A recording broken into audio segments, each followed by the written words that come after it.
بسم الله الرحمن الرحیم.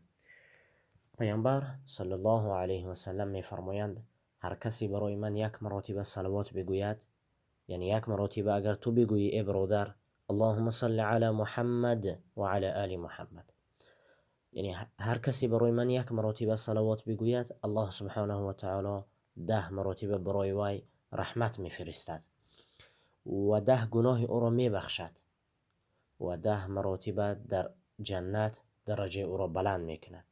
10 مرتبه درجه تو را در جنت بلند میکند با گفتن یک صلوات بر پیغمبر صلی الله علیه و سلم.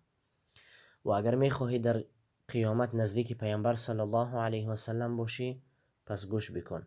پیامبر صلی الله علیه و سلم میفرماید نزدیکترین شخص در روز قیامت به سوی من کسی هست که بر من زیاد صلوات میگوید. پس بگو اللهم صل علی محمد و علی آل محمد.